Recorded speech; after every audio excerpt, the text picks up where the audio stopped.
안녕하세요. 예, 오늘은 고난주간 시작하는 주입니다. 그리고 이제 다음 주에는 부활절이 있고요. 그래서 오늘은 십자가의 사랑이라는 게 이제 우리 오늘 묵상의 가장 중요한 주제일 텐데, 그것을 이제 사랑에 대한 이야기를 통해서 함께 나누어 보도록 하겠습니다.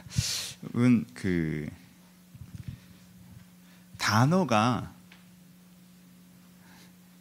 정확하게 한 가지 의미를 가지고 있으면 우리가 근데 오해할 일이 굉장히 줄어들 거예요, 그렇죠? 근데 사실 그럴 때는 오해가 없는데, 같은 단어를 사용하지만 서로 다른 뜻으로 사용할 때가 있어요. 그때가 사실 우리가 근데 오해가 굉장히 제일 많이 생깁니다. 그리고 말을 할수록 엉키죠, 그렇죠? 근데 그 중에 대표적인 단어가 사랑해라는 뜻 단어입니다. 똑같이 사랑해라는 말을 하지만 사람마다 거의 다 의미가 다른 부분이 많아요. 그래서 이 말을 다른 의미로 사용할 때 서로 굉장히 오해가 많이 생깁니다. 그러니 누군가 나 사랑한다고 할 때도, 내가 누군가에게 사랑한다고 할 때도 내가 이걸 어떤 의미로 쓰고 있는지, 상대방이 어떤 의미로 쓰고 있는지를 좀 이해하고 그 단어를 사용하시는 게 여러분들이 큰 도움이 됩니다. 사랑이라는 단어를 쓸 때 보통은 이제는 여러 가지가, 더 자세히 여러 가지가 있지만 크게 세 가지가 있습니다. 제일 먼저는 어떤 사람이 사랑해라고 말하는데 그 뜻이 뭐예요? 첫 번째는 나는 너를 원한다, 너에게 원하는 것이 있다, 너에게 기대하는 것이 있다는 뜻이에요. 난 너 너무 사랑해라고 하는 게, 난 너를 너무 원해, 난 너에게 정말 원하는 게 있어, 난 너에게 기대가 커라는 뜻일 때가 있습니다. 그렇죠? 상대가 나를 아껴주길 원해요. 상대가 나를 이해해주길 원해요. 상대가 나를 도와주길 원해요. 상대가 나를 기쁘게 해주길 원해요. 상대가 나에게 함께 해주길 원해요. 그래서 상대에게 내가 원하는 게 클 때 내가 내 사랑이 크다고 느껴요. 난 저 사람한테 이만큼 원해. 그럼 나는 저 사람을 이만큼 사랑하는 거야 라고 이제 표현하는 거죠, 그렇죠? 그러니까 이런 사람이 여러분한테 사랑한다고 하면 좀 무서워하셔야 돼요. 난 널 너무 사랑해. 큰일 났다. 뭘 얼마나 바라는 거야? 약간 이런 뜻일 수도 있겠죠, 그렇죠? 그러니까 원하는 게 큰 거예요. 그래서 이 사람은 상대가 내가 원하는 걸 충족해주고 있으면 사랑받고 있다고 느끼고요, 상대가 내 원함을 충족시켜주지 않으면 내 사랑이 거절된다고 느낍니다. 그래서 상대가 내 사랑을 충족시켜주지 않으면 아쉬워하기보다 화가 나요. 왜? 내 사랑이 거절된 거니까. 두 번째, 사랑이라는 단어를 사용할 때 어떤 의미로 사용하는 사람이 있습니까? 나는 너를 위한다 라는 의미로 사용하는 경우들이 있습니다. 난 너를 위해, 난 너를 너무 아껴, 난 너를 위해서 내 것을 내놓을 수 있어 라고 하는, 상대방을 위하는 마음, 상대방을 아끼는 마음을 사랑해 라고 표현하는 부분들이 있어요, 그렇죠?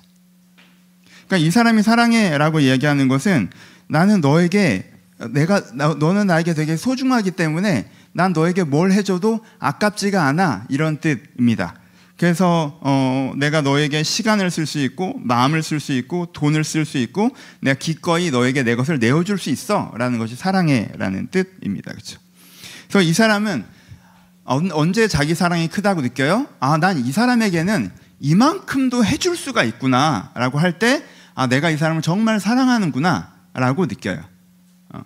그리고 내가 이렇게 상대방에게 해주려고 할 때 상대방이 그것을 되게 고마워하고 기뻐하고 소중히 여기면 내 사랑이 전달됐다라고 생각합니다. 근데 나는 상대에게 이만큼 해줄 마음이 있어서 그만큼 해주는데, 상대방이 이것을 별거 아닌 것처럼 생각하고 모자르다고 하고 불평하면 내 사랑이 거절됐다고 느껴요. 그래서 화가 납니다. 이게 두 번째는 이제 위함의 사랑이죠, 그렇죠? 그러니까 세 번째, 사랑해라고 말하는데 이 사람의 뜻은 어떤 거예요? 이건 우리가 제일 많이 했던 거죠. 넌 나에게 되게 아름답다라는 뜻일 때가 있어요. 너란 사람이 나한테 너무 아름다워라는 뜻이에요. 그럼 여기는 이미 우리가 이거 많이 설명했죠. 길게 하지 않을게요. 거기엔 뭐도 들어가 있다고 했어요? 원함도 들어가 있다고 했죠, 그렇죠? 근데 여기서의 원함은 그 사람이 해주는 무엇인가, 나를 뭐 돌봐줘, 함께 있어줘, 받아줘, 이런 것보다 그 사람 자체를 원하게 되죠. 우리가 아름다운 대상을 보면 그 자체를 원하는 것처럼. 위함도 있죠. 우리는 아름다운 대상을 보존하고 싶어 하죠, 그렇죠? 그래서 자연스럽게 되게 원함과 위함이 들어가지만 가장 기본적으로 뭐예요? 내가 상대방을 진심으로 아름답다라고 느끼는 거죠. 그렇죠? 그래서 이 사람은 내 이런 진심이, 내가 너를 진짜 아름답다고 느끼는 이 진심이 상대한테 전달되면 내 마음, 내 사랑이 전해졌고 우리가 사랑 가운데 있다고 느끼고, 내가 이 마음이 전했는데 상대는 그러니까 네가 돌봐줘서 좋아, 뭐 이런 식으로 하면 아직 내 진심이 전달되지 못했구나 라고 느끼는 부분들이 있어요. 그렇죠? 크게 이 세 가지 의미로 많이 사용합니다. 그러니까 오해가 있겠죠, 이것을 달리 사용하는 사람들에게는. 그렇죠? 그러니까 이게 여기에 대해서 의미가 다르면 서로 말을 해도 사랑해 사랑해 라고 하는데 싸움이 시작된 거예요. 이 사람의 사랑에는 뭐예요? 나의 사랑은 위함이야. 나의 사랑은 위함이야. 나는 위함을 사랑의 정의로 쓰는 사람이야. 근데 원함을 사랑의 정의로 쓰는 사람이 나한테 와서 사랑해 그랬어요. 난 널 너무 사랑해 라고 했어요. 그럼 이 사람은 뭘 기대해요? 이 사람이 날 위해 주길 기대하죠. 근데 원하는 것만 겁나 많아. 그러면 이 사람 입장에서 뭐라는 거야? 저게 날 속였어, 이렇게 되겠죠. 그렇죠? 이 사람도 원함의 사랑이에요. 저 사람도 원함의 사람이에요. 이 둘 사이에 오해가 없겠죠. 얼마나 아름다워요. 근데 둘 사이에 어떻게 될까요? 계속 얘기하는 게 뭐예요? 이 둘의 싸움을 보면요, 너무나 재밌습니다. 계속 상대방한테 얘기해요. 내가 원하는 게 뭔지. 네가 나한테 이렇게 해주면 내가 얼마나 기쁠 줄 알아? 그러니까 그렇게 좀 하라고 라고 얘기해요. 그럼 이 사람도 들어봐, 네가 나한테 이렇게 해주면 내가 얼마나 기쁜 줄 알아? 그러니까 그렇게 왜 말귀를 못 알아들어? 라고 얘기해요. 서로 말귀를 다 알아듣고 있죠. 하지만 어떻게 생각하는 거예요? 내가 원하는 걸 네가 해주는 게 사랑이야 라고 얘기하고 있는 거죠. 그렇죠?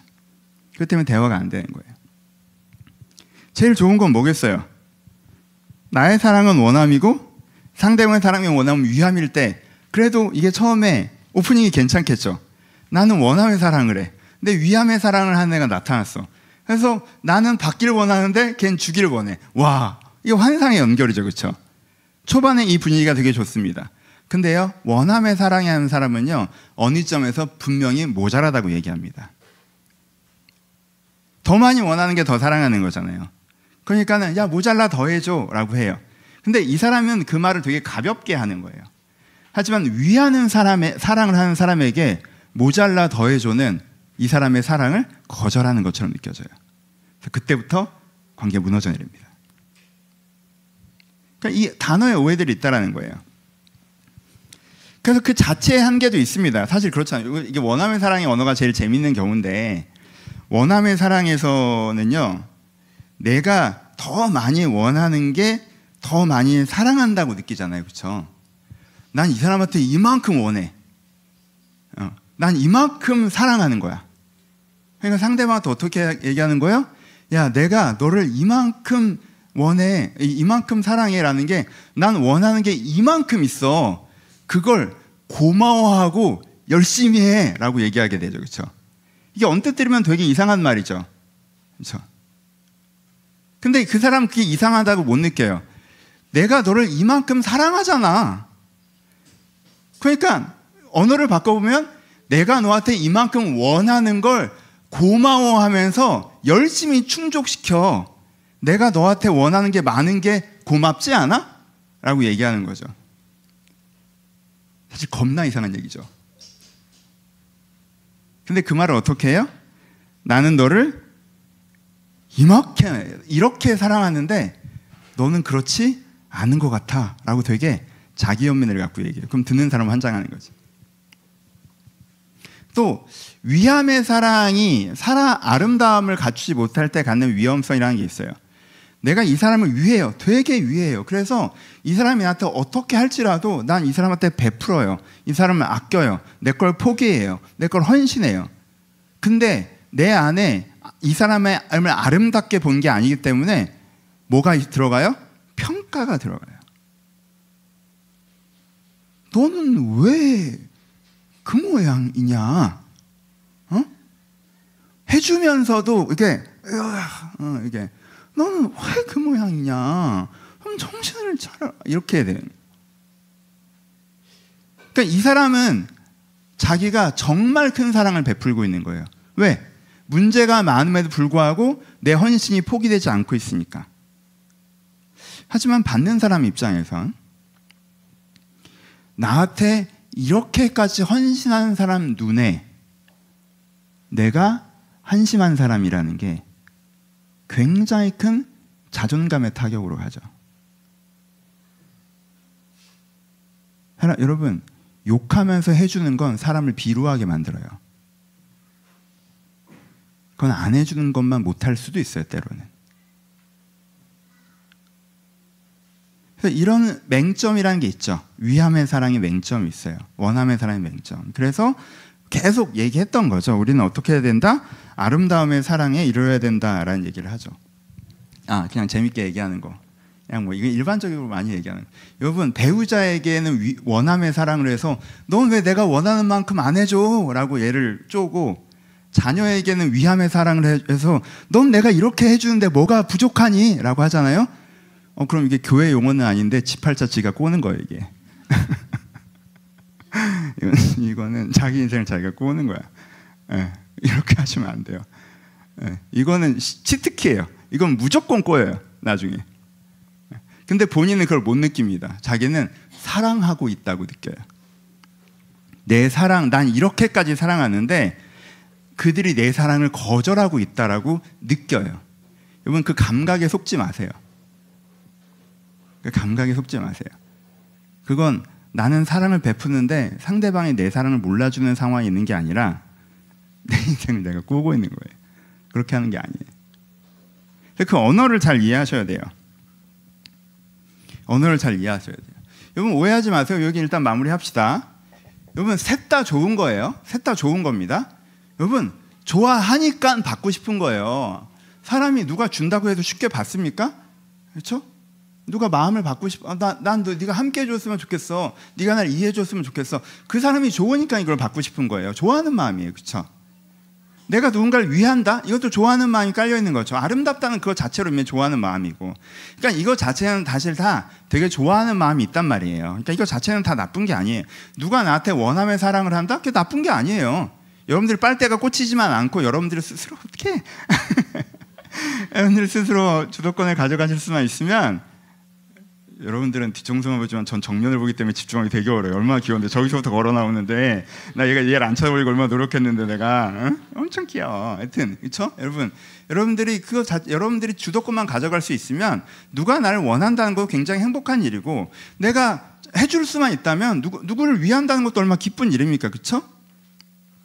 누군가 나를 아름답게 보는 것도 다 좋은 거죠. 그러니까 이게 세 개 다 나쁘다는 게 아니에요. 오해하시는 게 원함의 사랑 나쁜 거, 위함의 사랑 나쁜 거, 아름다움의 사랑만 진짜 사랑이다. 여러분, 그 수준의 사랑은 사실 쉽게 안 돼요. 그 수준까지 쉽게 못 간단 말이에요. 원함과 위함에도 아름다움을 보는 감각이 있기 때문에 원하고 위하는 거예요. 그러니까 그것도 넓은 의미에서 아름다움의 사랑이기도 하단 말이에요. 그렇죠? 그러니까는 뭘 하시는 게 중요하냐면은 일단은 오해를 안 하시는 게 되게 중요해요. 오해를 안 하시는 게. 내 언어와 상대 언어를 오해 안 하시는 게 되게 중요해요. 얘가 나는 너를 이만큼 원함의 사랑을 하면서 난 너를 이만큼 사랑하는데 넌 날 그렇게까지 사랑하지 않아 라고 얘기해도 되게 상처받지 마시고 섭섭해하지 마시고, 쟤는 원함의 사랑을 하니까 저렇게 얘기할 수 있구나. 하지만 난 위함의 사랑이니까 싹 무시해야지, 이렇게 생각하시면 돼요. 그냥 그렇게 하시면 돼요. 내가 이렇게 막 나름대로 위해준다고 하는데도 얘는 모자르다 그래. 그러면 내 이 값진 선물이 얘한테 진짜 헌신장 같나?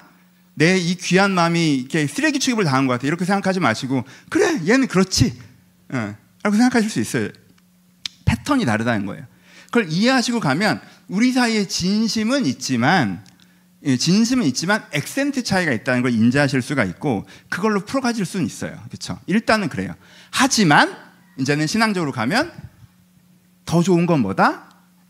원함의 사랑보다는 위함의 사랑보다는 아름다움의 사랑을 해가시는 게 우리 안에 조금 더 깊은 사랑을 할 수 있는 것입니다. 그렇죠? 여러분, 이제는 이 사랑에 대한 이야기를 하려고 하는 건 이건 이미 여러 번 많이 얘기했죠. 사랑 설교하면서 많이 얘기했죠. 근데 오늘은 무슨 이야기를 하려고 하냐면, 오늘은 고난주간의 맥락에서 이 기본 이해를 바탕으로 고난주간의 맥락에서 우리가 하나님을 사랑하는 데 있어서 주의해야 하는 것 하나, 그리고 하나님이 어떠한 사랑으로 우리를 사랑하시는가에 대해서 우리가 알아야 되는 것 하나, 이 두 가지에 대해서 이야기를 나눠보려고 합니다. 본격적인 설교 내용은 이거였죠. 첫 번째, 우리가 하나님을 사랑하는 데 있어서 원함의 사랑으로만 사랑하지 않도록 주의하셔야 합니다. 여러분, 우리가 하나님을 원해야 하는 거 맞아요. 하나님의 돌보심을 원해야 하는 거 맞죠. 돌보심에 대해서 계속 얘기하고 있죠. 오해하지 마세요. 근데 우리가 원함의 사랑으로만 하나님을 사랑하지 않도록 주의하는 것은 필요하다라는 것을 고난주간에 한번 생각해 볼 필요가 있습니다. 여러분, 원함의 사랑으로만 사랑했던 대표적인 사람으로 나와 있는 것이 욥의 아내라고 생각합니다. 욥기 2장 8절과 9절 말씀 읽어드릴게요. 욥이 제 가운데 앉아서 질그릇 조각을 가져다가 몸을 긁고 있더니 그의 아내가 그에게 이르되 당신이 그래도 자기의 온전함을 굳게 지키느냐 하나님을 욕하고 죽으라. 여러분, 지금 욥이 어떤 상황이에요? 완전히 망했죠. 재산도 잃고 자녀도 잃었어요. 그래서 지금 뭐까지 잃었습니까? 건강까지 잃었죠. 그래서 온몸이 가려워서 질그릇 조각을 가져다가, 여러분 그게 거의 칼이잖아요. 그걸 가져다가 몸을 긁고 있는 상황이에요. 근데 아내가 와서 뭐라고 얘기해요? 이렇게 얘기하죠. 여러분 상상해 보세요. 저는요 5년 전에, 10년 전에, 15년 전에, 아니 1년 전에, 아니 3개월 전에 욥의 아내가 욥을 사랑한다고 했었던 시점이 있었을 거라고 생각합니다. 그렇죠? 그 존경받는, 그 부유한, 그 성품 좋은, 그래서 언제 어디서나 되게 자랑스러운 내 남편 욥. 사랑한다는 말이 절로 나왔겠죠. 근데 그 사람이 완전히 무너져 내려서 그 사람의 침몰에 나까지 빨려 들어가는 상황이 되자 저주가 나오죠. 그 사람의 인생의 가장 밑바닥에 떨어져 있는 걸 보면서도 꼴배기가 싫어요. 뭐 신앙 지키냐? 꼴배기가 싫어요. 그리고 떠나죠. 원함의 사랑으로만 사랑할 때 이 지점에서 관계가 단절되죠. 여러분, 이건 욥의 아내가 욥을 대하는 단지 태도가 아니라 하나님을 대하는 태도라는 걸 알 수 있죠. 욥의 아내가 갖고 있는 신앙은 어떤 거예요? 하나님이 내 인생에 풍요를 주시고 자녀를 주시고 이끌어 주실 때는 내가 하나님과 잘 지낼 수 있지만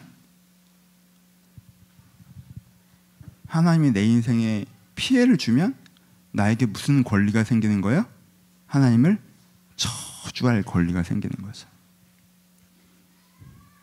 하나님이 내 인생에 잘해주지 않으면 차라리 내가 저주하고 죽는 게 내 자존심이라도 지키는 거야 라는 게 욥의 아내가 갖고 있었던 마음의 논리였습니다. 욥의 아내 얘기를 하려고 하는 건 아니죠. 오늘은 고난주간 설교니까. 또 하나 대표적인 사람들이, 신약에 나오는 사람들이 누구입니까? 예루살렘의 유대인들입니다. 여러분, 이제는 내일이 종려주일인데 이제 고난주간이잖아요, 이번 주가. 그러니까 월요일만 해도 사람들이 예수님을 얼마나 환영했어요. 본문을 읽어드릴게요. 마태복음 21장 7절에 9절입니다. 나귀와 나귀 새끼를 끌고 와서 자기의 겉옷을 그 위에 얹음에 예수께서 그 위에 타시니 무리의 대다수는 그들의 겉옷을 길에 펴고 다른 이들은 나뭇가지를 개어 길에 펴고 앞에 가고 뒤에 따르는 무리가 소리 높이 이르되 호산나 다윗의 자손이여 찬송하리로다 주의 이름으로 오시는 이여 가장 높은 곳에서 호산나 하더라. 여러분, 어떤 팬클럽이 이렇게 할 수 있습니까? 이게 보면 이렇게 공항에서 팬클럽들 보면 좀 이게 이기적이야. 이렇게 너무 자기 위주잖아. 되게 불편하게 한다고 우리 스타를, 그렇지? 불편해. 저건 진짜 사랑인가 이런 생각 들지 않으세요? 저건 소비적인 사랑이다. 진정한 팬이 아니에요. 지금 이 사람들은 어떻게 해요? 예수님이 나귀를 타고 오시니까 뭘로 만들어요? 길을 카펫으로 만들죠. 무엇으로? 자기 겉옷으로. 장면을 상상해 보세요. 예수님이 탄 나귀도 맨 땅을 밟게 할 수 없다는 거예요. 지금 이게 얼마나 사람을 존대하는 겁니까? 본인이 걸어가는데도 길을, 우리가 그렇잖아요. 왕이 걸어가면 뭐 그런 데서 빨간 카펫을 쫙 까는 거잖아요. 그건 뭐예요? 당신은 너무 존귀한 자여서 당신의 발이 맨 땅에 닿으면 안 된다는 뜻이란 말이에요. 근데 지금 어떻게 하는 거예요? 당신이 타고 있는 나귀도 맨 땅을 밟으면 안 됩니다. 당신이 어떤 분이신데. 엄청난 이벤트죠. 그렇죠? 엄청난 고백이 담긴 이벤트예요. 거기서 막 사람들이 겉옷을 막 깔고, 그러니까 나귀가 지나가면 뒤에서 자기 겉옷 다시 주워갖고 또 앞에 가서 이렇게 깔고 이렇게 하는 거예요. 막 통나무 굴리듯이 이렇게. 그래서 겉옷을 깔만하지 않은 사람은 막 종려나무 가지를 꺾어다 거기 놓는 거란 말이에요. 그래서 앞에서 노래하고 뒤에서 노래하고 호산나 노래를 부르면서, 예수님은 나귀를 타고 그냥 성에 들어오셨는데 이걸 뭘로 만들었어요? 왕의 행렬로 만들어버리죠. 이 사람들이. 내가 사랑하는 예수님을 왕의 행렬로 만들어버려요. 엄청난 이벤트를 벌여요. 진짜 빅 이벤트예요. 그래서 몰랐던 사람들도, 예수님을 잘 몰랐던 사람들도 누군데 그래? 뭐야 도대체? 이렇게 나올. 그러면 막 전도해. 예수 그리스도 모르냐? 예수를 모르냐 네가? 확 해요. 이게 얼마나 대단했는지, 예수님을 싫어했던 바리새인들이 볼 때는 이 이벤트를 딱 보고 게임이 끝났네라고 느꼈어요. 뭐라고 얘기해요? 바리새인들이 서로 말하되 볼지오다 너희가 하는 일을 쓸데없다. 보라 세상이 그를 따르는도다. 보라 세상이 그를 따르는도다. 너희가 하는 짓이 쓸데없다. 우리가 하는 짓이 쓸데없다. 우리 예술 좀 어떻게 해보려고 했는데 우리가 하는 짓이 쓸데없어. 왜? 봐! 세상이 그를 따르잖아. 여러분 월요일에 이랬어요. 월요일에 와 내일 종료주의 와. 그리고 금요일에 어떻게?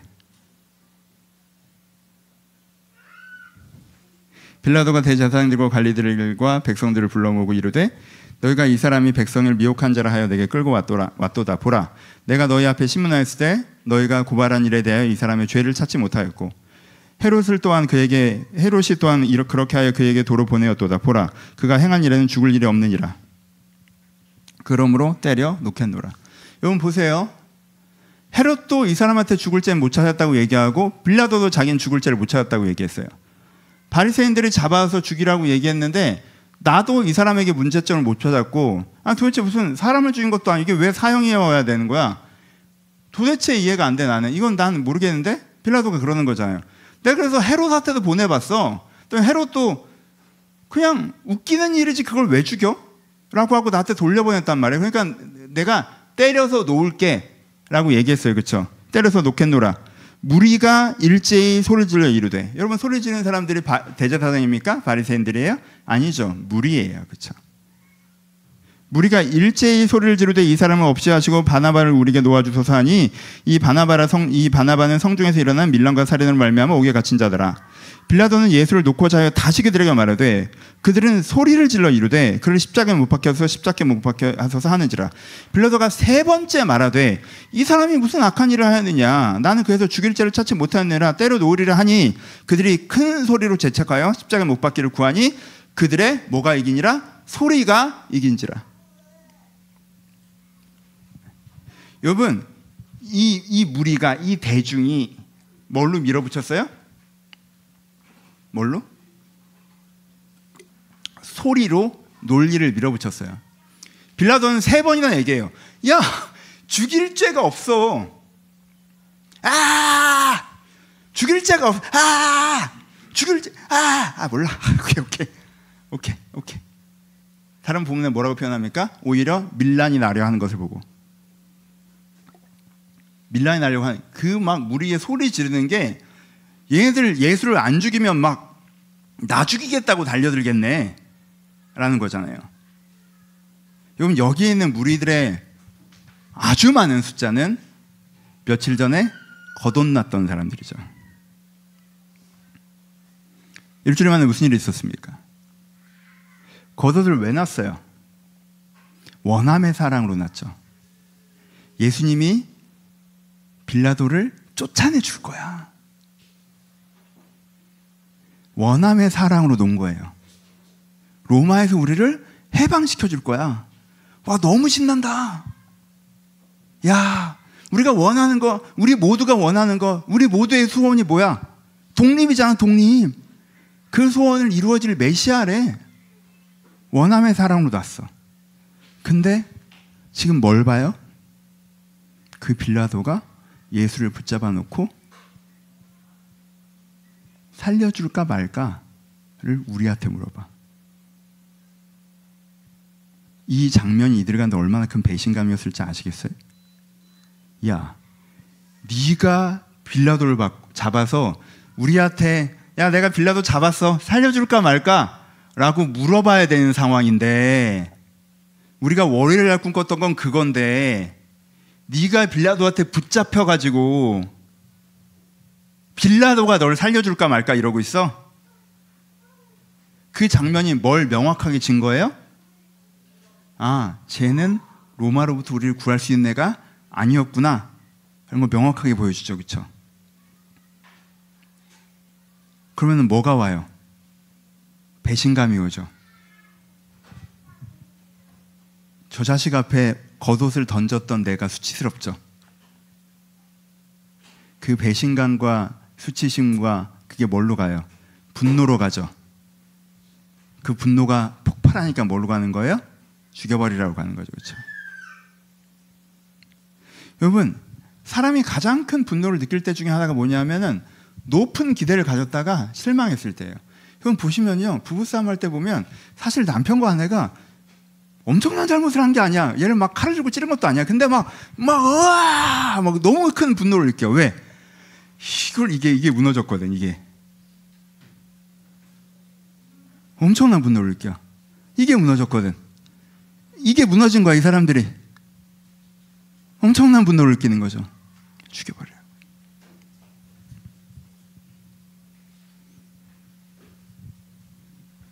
두 장면이 연결되죠. 하나님에게 실망한 욥의 아내는 차라리 내가 죽어버려야겠다라고 얘기하고, 하나님에게 실망한 예루살렘의 유대인들은 하나님을 죽여버리자라고 얘기하죠. 둘 다 단절의 표현이죠. 여러분, 하나님에게 원하십시오. 그리고 하나님에게 실망하세요. 하나님을 원망하셔요. 그래도 돼요. 성경에 많은 사람들 얼마나 그렇습니까? 엘리야가 하나님께 실망해서 말만 예의 바르게 하지, 하나님 못해 먹겠어요, 차라리 날 죽여, 이러죠. 그렇죠? 그거 원망이잖아요. 예레미야가 뭐라고 그래요? 내가 다시 설교를 하면 사람이 아니다, 그러죠. 그거 원망이잖아요. 다윗이 뭐라고 합니까? 하나님 누워 계십니까? 좀 일어나십시오. 하나님 주무십니까? 거칠게 표현하면 자냐, 이런 얘기잖아요. 그렇죠? 좀 깨라, 이렇게 일 안 하니? 약간 이런 말이잖아요. 사실 뭐 하냐, 이런 말이라. 원망하죠. 그렇죠? 여러분, 이건 정확하지 않은데 욥의 아내가 돌아왔을 수도 있죠. 그렇죠? 안 돌아왔을까? 돌아왔을 것 같은데 나중에 좀 이따 잘 되잖아. 근데 부끄러우면서 돌아왔을 수 있었을 거라고 저는 생각해요. 그렇죠? 신앙이 없던 사람도 아니고. 그리고 난 진짜 확신해. 내가 욥의 아내의 캐스팅이었으면 여러분 어떻게 할 거야? 나는 욥의 아내보다 더 독하게 얘기했을 거야. 난 이렇게 한마디로 안 해. 그래서 1시간 반 정도 한 다음에 갔을 거야. 그 때문에 돌아왔을 수 있죠. 그리고 여러분, 이 예루살렘 성의 상당히 많은 숫자는 어떻게 했어요? 베드로의 설교를 듣고 회개하죠.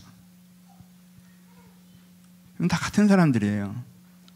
예수님 앞에 겉옷을 듣고 호산나를 불렀던 사람과, 예수님을 죽이라고 소리를 했던 사람과, 그 다음에 내가 예수를 죽였구나라고 울며 회개하고 예루살렘 교회를 세워갔던 사람과, 그렇죠? 다 정확하게 일치하지는 않지만 상당수는 같은 사람들이라고. 그러니까 우리 가운데 원망의 지점이 있는 건 너무 자연스럽고요, 당연하고요. 그렇죠? 우리가 하나님 앞에 우리의 원함을 고백하다가 그걸 실망하는 지점이 있다는 건 너무 당연하고 자연스러워요. 그것 자체가 잘못됐다고 얘기하는 건 아니에요. 근데 여러분, 거기에 너무 묶이지 마세요. 좀 덜 묶이시는 게 좋아요. 다윗처럼, 예레미야처럼, 엘리야처럼 원망하시는 게 좋아요. 욥의 아내처럼, 이 유대인들처럼 그 원망이 너무 확신이 돼버리면 나중에 좀 민망해지니까. 그렇죠? 물론 여기서 또 지나서 회개하고 오순절 성령 세례 받고 주를 위해 살아갔지만 그때 자기가 이렇게 너무 배신감이 느껴져서 너무 원망했던 건 좀 나중에 죄송했을 거 아니야. 자기 인생의 흑역사가 될 거잖아요. 그러니까 적당히. 그러기 위해서는 하나님을 원함의 사랑으로도 사랑하시되 하나님에게 위함의 사랑과 아름다움의 사랑까지도 가지시는 게 필요하다는 거예요. 원함의 사랑은 돌보심의 은혜에 대한 것이고 위함의 사랑은 사명의 은혜에 대한 것이고 아름다움의 사랑은 영원구원의 은혜에 대한 것인데 내 안에 돌보심의 은혜의 흐름이 막혔다고 해서 다른 은혜의 흐름이 모두 막혀버리는 것이 아니라 내가 이 세 가지 은혜의 흐름을 가지고 이것을 잘 꾸려가시는 게 중요하시다는 거예요. 그래서 내가 하나님을 사랑하되 원함의 사랑으로만 사랑하지 않는 것이 필요합니다. 우리가 원함에 사랑하는 사람의 실수를 하나 앞에서 똑같이 반복할 때가 있다는 거예요. 그렇잖아요. 원함의 사랑만으로 사랑을 하면 아내와의 관계, 남편과의 관계, 애인과의 관계, 친구와의 관계 좋기 어렵죠.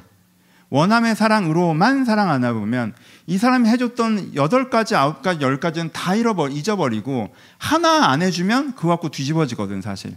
그래서 원함의 사랑만 하는 사람이랑 관계 맺기가 어려운 이유가 이거거든. 걔는 결국 나를 원망하고 떠날 확률이 높아. 그렇죠? 왜냐하면 걔는 해준 9개는 기억을 못하거든. 안 해준 한 가지를 결국 붙잡은 사람이기 때문에. 그러니까 하나님에게도 원함의 사랑인 게 있지만 내가 이거에 대해서 균형을 갖는 게 필요하다는 거예요. 좀 오늘 극단적인 예죠. 사실은 뭐 고난주간이 아니라면 굳이 극단적인 케이스를 안 다뤘겠지만 하지만 이 장면에서 우리가 돌아볼 필요는 있겠죠. 고난주간에서 우리는 하나 돌아봐야 되는 건 혹시 내가 예수를 십자가를 못 박아서서 소리 지르는 무리가 되지는 않는가. 내가 하나님에게 A라는 원함의 기대를 가졌다가 그걸 실패했다고 해서 하나님을 죽이라 라고 외치는 사람이 되지는 않는가 라고 돌아볼 필요는 있다는 거예요. 원함이 과도하게 나를 사로잡지는 않는가 라는 부분도 필요합니다. 오늘의 핵심은 이건 아니겠고요. 또 하나는 우리가 해야 되는 건 뭐예요? 사실 이 얘기를 하려고 하는 게 오늘 본문이죠. 하나님이 나를 향해서 갖고 계신 사랑에 대한 이야기입니다. 그렇죠? 하나님이 나를 향해서 가지고 계신 사랑.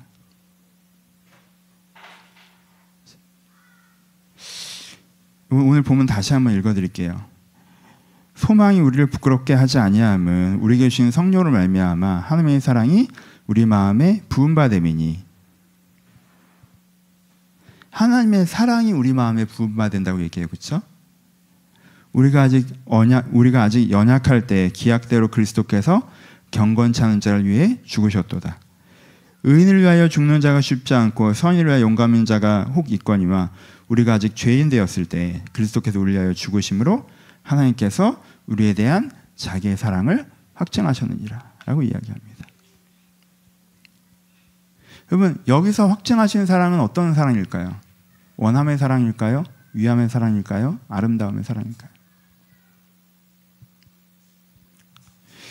여기서 표현하는 사랑의 핵심은 일단 아름다움의 사랑입니다. 그렇죠? 지금 무슨 얘기를 하는 거예요? 내가 보기에도 내가 어떤 상태야 지금? 내가 죄인의 상태죠. 나쁜 사람이에요. 경건하지 않습니다. 연약해요. 그때 우리는 어떻게 되죠? 우리 자신에게 실망하죠. 여러분 그런 날 있지 않으세요? 여러분이 생각할 때 여러분들 너무 연약해요. 오늘 본문에 뭐라고 얘기합니까? 연약하면 우리가 아직 연약할 때, 우리가 경건치 않을 때, 우리가 죄인 되었을 때라고 표현하잖아요. 여러분 생각할 때 여러분들이 연약할 때 내가 싫지 않아요? 나 이것도 못하나? 나 이것도 못 견디나? 나 이것도 못 해내나? 내가 연약할 때 내가 되게 싫어지지 않아요? 내가 경건하지 않을 때, 그렇죠? 내가 내 삶을 봤을 때 경건하지 않을 때, 아 이렇게 사는 거 아닌데 내가 어디서 말하기 부끄러운 생활을 하고 있구나. 내가 되게 방탕한 생활을 하고 있구나. 뭐 이게 뭐 죄라고까지는 못하겠지만 참 그렇잖아요. 여러분 한 3, 4일만 여러분들이 경건하지 않게 살면 함부로 살면 청소도 안 하고 뭐 낮은 거 얘기할게요. 청소도 안 하고 뭐 낮밤도 바뀌고 해야 될 거 안 하고 이러면 내가 해야 할 때 내가 좀 한심한 거 같잖아. 경건치 않을 때, 죄인 되었을 때, 우리가 이 단어에 너무 익숙해져 있는데 내가 봐도 내가 나쁜 놈일 때, 내가 알아. 나 지금 겁나 이기적이구나. 막상 딱 이런 상황이 되니까 나 진짜 이기적이구나. 나 나쁜 사람이구나. 사실 내가 막 합리화하고 포장하고 난리치지만 내가 알아. 나 나쁘네. 내 바닥을 내가 봤어. 내가 나쁘다는 걸. 내가 되게 나쁜 애구나. 내가 괜찮은 애인 줄 알았는데 내가 나쁜 애네. 나 되게 좀 한심한 애네. 내가 경건하지가 않네. 내가 좀 한심한 애네. 나 되게 무능한 애네. 나 되게 연약한 애네. 여러분, 내가 나를 봤을 때 이 세 개가 딱 보여요. 그럴 때 내가 나에 대해서 어떻게 해요?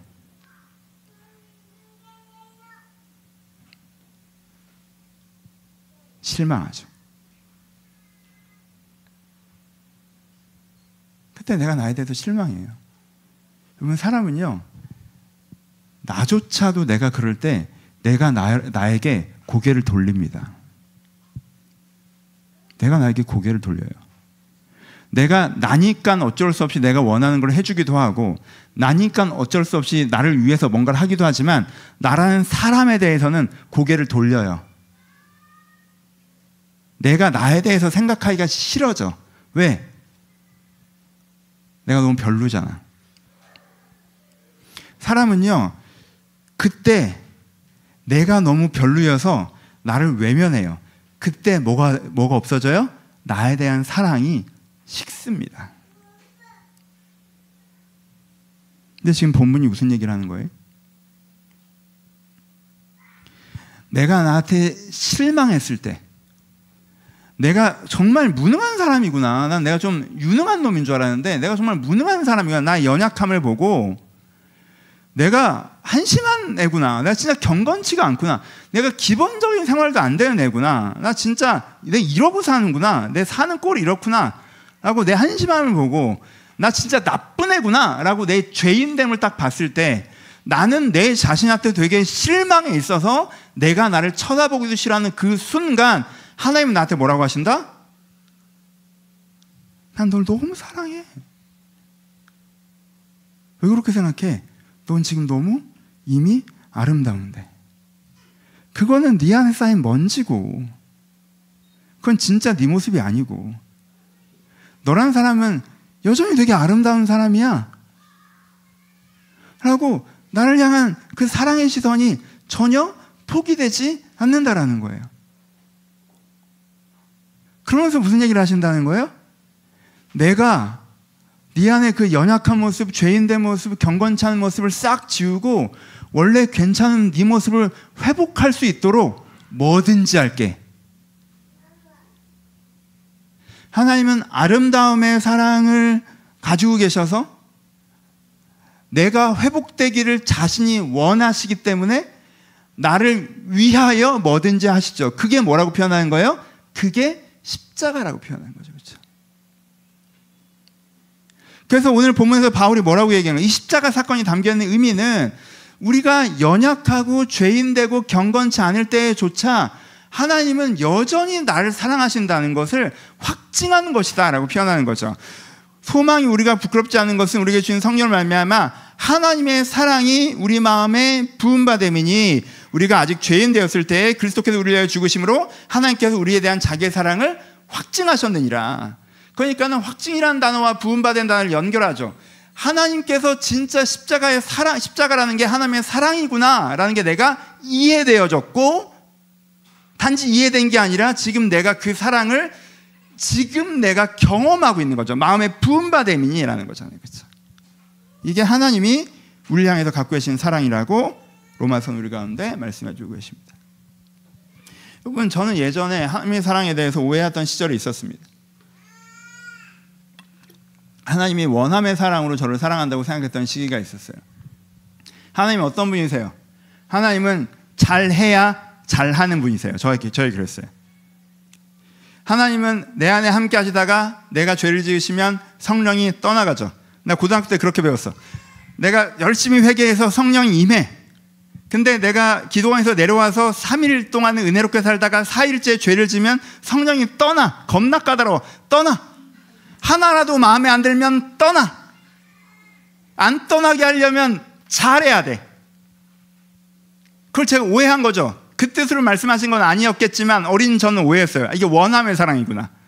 내가 잘해야 함께 하시는구나. 내가 마음에 들어야 함께 하시는구나. 내가 하나님 앞에서 똑바로 잘하고 있어야 함께 하시고 딱 그러면 떠나시는구나. 하나님께서 나를 원함의 사랑으로 사랑한다고. 자기가 원하는 대로 내가 하지 않으면 사랑이 사라지는. 그래서 사실 이런 애인이랑은 헤어져야 되거든요.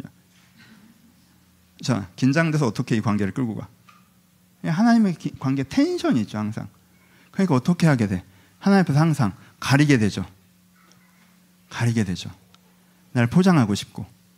다 아시지만 가리는 방법은 뭐야? 말로 메꾸는 거죠. 별로 안 죄송하다면 죄송하다고 막. 그 다음엔요, 하나님이 저를 위함의 사랑으로 사랑한다고 생각하시는 시절도 있었어요. 아, 그렇지 않구나. 하나님께서는 날 절대 떠나지 않으시는구나.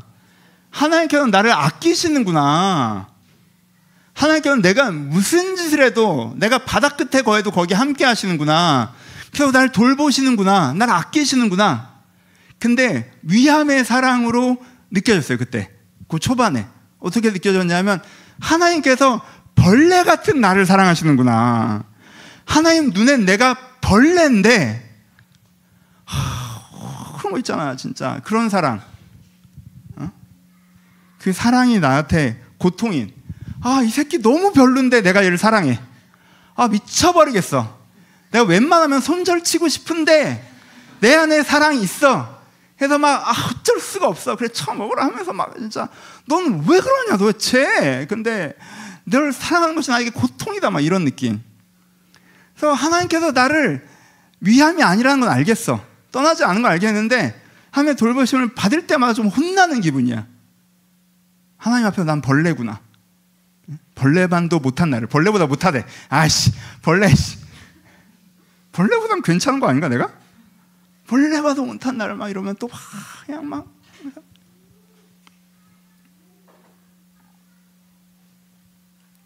근데 그러다가 진짜 내가 생각하기에 내가 쓰레기라는 걸 딱 느낀 날이 있잖아. 아, 내가 연약하고 내가 죄인이고 내가 경건치 않구나. 내가 봐도 내가 되게 한심한 순간. 어떤 면에서는 그 순간이라고, 지금은 순간이라고 표현하지만 그때에는 내 진면목을 봤다고 느껴졌던 날. 사람들이 나한테 속고 있는 거지. 난 진짜 쓰레기구나. 내가 이제까지 나한테 속았던 거지. 나는 정말 쓰레기구나. 평범한 상황에서는 자기 진짜 얼굴이 안 나오지. 이런 상황이 딱 오니까 내 진짜 얼굴이 나오네. 나 쓰레기네. 라고 딱 그런 날 민망한 가운데 기도의 자리에 섰을 때 하나님께서 내가 너무너무 잘했던 날이랑 똑같은 음성으로, 똑같은 감정으로 내가 너를 사랑한다라고 딱 얘기해 주셨던 날이 오라? 그 순간, 그 전에는 내가 뭔가 죄를 지면 기도가 끊어졌어요. 내가 부끄러워서. 하나님 앞에서 도망간 아담처럼. 내가 부끄러워서. 난 근데 내가 부끄러워서 도망쳤다고 생각하지 않고 하나님께서 날 떠나셨다고 생각했어. 근데 하나님은 똑같이 나를 사랑하시는 거예요. 하나님은 정말 나를 사랑하시는 거예요. 나는 내가 한심해서 내가 내 자신을 외면하는데 하나님은 그 내 모습에 전혀 흔들리지 않으시는구나. 하나님은 그 속에 중심에 있는 나를 보시는구나. 그리고 내가 얼마나 아름다운 사람인지 나를 설득하시는. 그래서 저는 그 다음부터는 내가 나한테 정말 실망하는 순간마다 여러 번 있잖아요. 내가 느끼에도 내가 초라한 죄에 이르렀을 때마다 오히려 그때 하나님, 제가 하나님을 사랑합니다 이렇게 기도합니다. 그리고 하나님께서 나 너를 사랑한다고 응답해 주실 때가 있어요.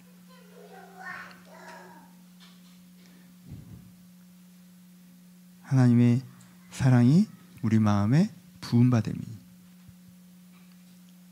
그 순간의 은혜들이 있어요. 그리고 그게 여러분 어떤 면에서는 돌보심의 은혜와는 비교할 수 없는 선물이 됩니다. 여러분 인생에 가장 가치 있는 것이 무엇일까요? 사람이라고 생각해 봅시다. 정말 돈도 많고 능력도 많은 분이야. 그래서 어려울 때 찾아가면 사업자금도 툭 대줘. 집도 하나 툭 마련해줘. 내가 막 이렇게 문제가 엉켜서 있으면 그래? 그럼 내가 얘 보내줄게. 그래서 누구 보내줘서 그 문제 풀어줘. 직장도 딱 추천해줘. 이분이 있어서 인생의 마디마다 탁탁탁 풀려. 너무 좋죠. 너무 좋죠. 이런 분이 있는 것과 이 사람은 남편이건 아내건 아이건 뭐 친구이건 누구건 이 사람은 나조차 날 쓰레기라고 느끼는 순간에도 날 사랑해. 날 아름답게 봐. 나를 아껴. 나를 돌봐. 나를 소중히 여겨. 여러분 둘 다 뭐 이거 비교할 수 없지. 둘 다 좋아. 둘 다 좋은 거 오케이. 근데 굳이 하나만 남자면 어떤 사람이 여러분 인생에 더 소중합니까? 굳이 하나만 남자면 돌보심의 하나님이 여러분 인생에 더 소중할까요? 여러분을 사랑하시는 하나님이 여러분 인생에 소중할까요? 여러분 사람을 정말 살게 하는 건 내 인생의 마디마디 내 먹고 사는 문제 풀어주는 거, 그것도 너무너무 소중하지만 그것보다 더 소중한 건 여러분들이 어떠하더라도 여러분들을 사랑해주는 그 존재예요. 이 존재를 갖고 있는 사람은 삶에서 흔들리지 않습니다. 마음의 중심이. 하지만 내가 무너졌을 때 모두가 나를 떠나는 사람, 내가 해주는 게 있어서 나를 도왔고, 내가 괜찮은 사람이 있어서 나를 도왔고,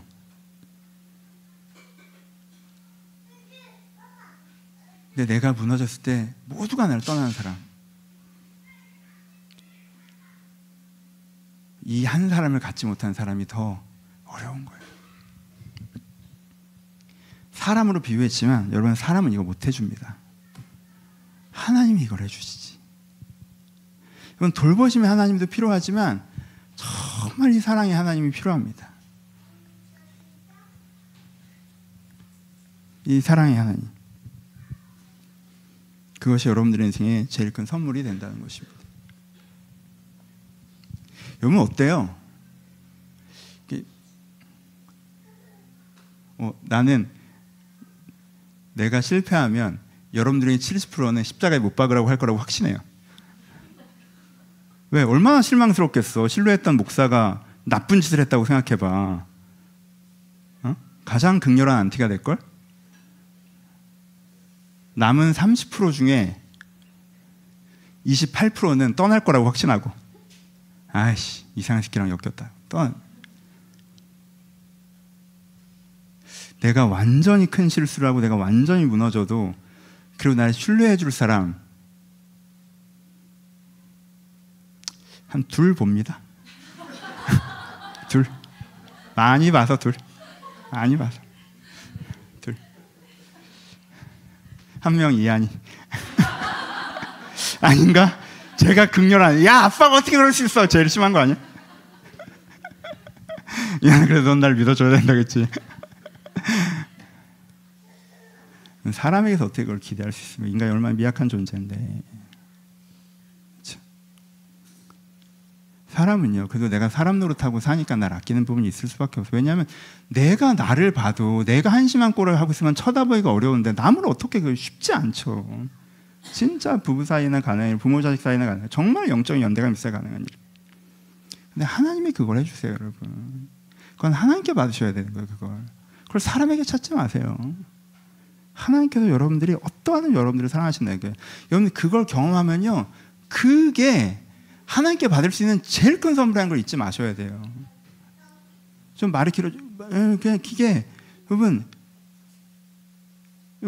저도 제 이한이도 자녀 세대 여러분들에게 또 여러분들에게 제가 가끔 하고 싶은 얘기가 뭐냐면, 돌보심의 은혜를 많이 받은 사람들이요, 이 은혜로 못 나가는 경우가 많아요. 여러분 그거 되게 위험해요. 여러분 인생 꼬이는 순간 신앙 같이 무너집니다. 하나님께서 나의 하나님은 나를 돌보셨던 하나님이야. 내가 쭉 보니까 내가 초등학교 때도 이렇게 돌보셨고, 중학교 때 이렇게 돌보셨고, 고등학교 때, 대학교 때 이렇게 하나님께서 나를 쭉 돌보셨어. 그런 사람이요, 하나님을 돌보심의 영역에서 축소해서 만나는 부분이 많아요. 하지만 하나님이 여러분에게 주시는 제일 큰 선물은 사랑이에요. 나도 나에게 실망했을 때조차도 나를 사랑하는 그 존재감을 경험하는 거예요. 그 사랑이 내 마음에 부음바되는 것, 그 확증된, 십자가로 확증된 그 사랑이 내 마음에 부음바돼서 내가 그 사랑의 힘으로, 내가 내 자신한테 실망했을 때조차도 그 사랑의 힘으로 내가 나를 다시 한번 사랑할 수 있게 해주는 것, 내가 나를 다시 한번 바라볼 수 있게 해주는 것, 내가 다시 한번 나를 아끼고 내 자신과 함께 이 인생의 길을 걸어갈 수 있게 해주는 것, 그게 제일 큰 구원이에요. 그리고 그 구원의 은혜를 기념하는 것이 성찬식입니다. 여러분, 성찬식, 최초의 성찬식 때 앉아있는 제자들은 어떠한 마음을 가지고 앉아있었습니까? 이 사람들은요, 예수님께서 여전히 정치적 메시아가 될 거라고 확신했어요. 이 사람들은 며칠 전에 누가 그럼 총리를 할까로 싸우던 사람들이에요. 이 성찬식을 하던 사람들은 욕심과 야망으로 그 자리에 앉아 있었습니다.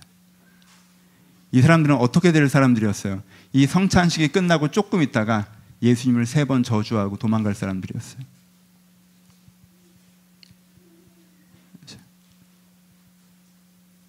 그러니까 2명 한 것도 많이 본 거야, 그렇지? 없는 것 같다. 12제자 다 도망가네. 예수님이 이 사람들을 실망시키는 순간 저주하고 도망갈 사람들이었어요. 근데 예수님께서 그들 가운데 성찬에 떡을 떼시죠. 왜? 예수님은 지금 욕망, 야망에 불타있는 그들이 보이시는 것이 아니라, 예수님은 내일 날 저주하고 도망갈 그들이 보이는 것이 아니라, 예수님 눈에는 40일 후에 성령 세례받고 변화될 그들의 모습이 보이죠. 예수님의 눈에는 정말 예수님을 사랑해서 세상을 변화시켜 나갈 그들이 보이죠. 그 모습이 지금도 여전히, 미래를 본다는 게 아니에요. 그 아름다운 모습이 여전히 이 안에 담겨져 있는 게 보이시죠. 그래서 그들 가운데 나중에, 지금은 못 알아듣고 나중에 알아듣겠지만 미리 표현하시는 거죠. 미리. 뭐라고 표현하시는 거예요? 내가 널 위해서 죽을 거야. 무슨 뜻이에요? 간단하게 표현하면, 성찬을 설명하지 않을 거니까, 나의 사랑이 너의 양식이야. 나의 사랑이 너의 음료야. 네가 나의 사랑으로 살아갈 거야. 네가 나의 사랑으로 변화될 거야. 라고 성찬의 떡을 떼시는 거죠. 여러분, 저는요, 2번째 성찬식을 상상합니다. 첫 번째 성찬식 때는 이 사람들은요, 예수님과 같이 앉아있으면서 자기가 먹는 게 뭔지 모르고 먹었어요. 2번째 성찬식, 한 해가 지나고, 만약에 한 해가 지나고 작년의 6월절을 생각하면, 그들끼리 나와서 떡을 뗄 때, 작년에 이 순간, 예수님과 함께 나왔던 그 순간을 생각하면 예수님께서 어떤 마음으로 이 떡을 떼셨는지 그들이 이제 다 알겠죠, 느끼겠죠. 눈물의 성찬이 있었을 거라고 저는 상상해요. 왜? 그 순간을 기억하는 것 자체가, 우리가 아직 죄인 되었을 때에도 그리스도께서는 그 사람 우리를 사랑하셨구나. 그러니까 그들의 기억에 그 장면에서 너무 명확하게 드러나니까 그 확신을 가지고 성찬의 떡을 떼셨을 것입니다. 말씀을 마칩시다. 여러분, 1년에 한 번은 우리가 그 예수 그리스도의 십자가와 부활에 대해서 조금 더 진지하게 묵상하는 날입니다. 그래서 오늘은 십자가, 성찬에 대한 설교로 같이 말씀을 나눴습니다. 무거운 주제일 수도 있고 여러분들 일상적인 고민들과 좀 거리가 있는 주제일 수도 있겠죠. 하지만 여러분, 가끔은 고개를 들어서 내가 서 있는 자리가 아니라 내가 도달해야 될 자리를 보셔야 됩니다. 지금 당장은 여러분들이 여러분의 삶의 문제에서 돌보심 은혜를 우리가 추구해 갈 수 있어요. 저희 이번 달 내내 돌보심에 대해서 얘기하고 있지 않습니까? 여러분 이 주중에도 그 은혜를 구하십시오. 여러분 이 순간 잠깐 멈춰서서 고개를 드시고 내가 가장 소망하는 것, 그의 사랑 안에 내가 구원받는 것이라는 걸 다시 한번 고백해 보셨으면 좋겠습니다. 그러면 그 사랑의 하나님이 여러분 오늘 여러분들을 찾아오실 것입니다. 그러면 여러분 아직 인생의 문제의 상당수가 해결되지 않았는데 또 불구하고 나를 사랑하시는 그 하나님과 함께 내가 그것을 풀어갈 수 있겠구나 하는 평안이 우리한테 주어지기도 합니다. 어떤 면에서는 그게 다 풀려가지 않더라도 하나님이 나를 사랑하시는 이 하나님을 가지고 있는 게 나에게 참 중요한 걸 이미 갖게 된 것이구나 라고 하실 수 있을 것입니다. 오늘 성찬의 떡을 떼실 때 이 하나님의 사랑, 여러분들을 아름답게 보시는, 여러분들의 존재 자체를 아름답게 하시는, 여러분들에게 실망했을 때조차라도 여러분들을 사랑하시는 그 하나님의 사랑을 통해서 다시 한번 나를 사랑하는 시선을 회복하는 그 은혜의 시간이 되시기를 주님의 이름으로 축원합니다. 같이 기도하시겠습니다. 우리 먼저 한 번만 같이 기도하실 때 하나님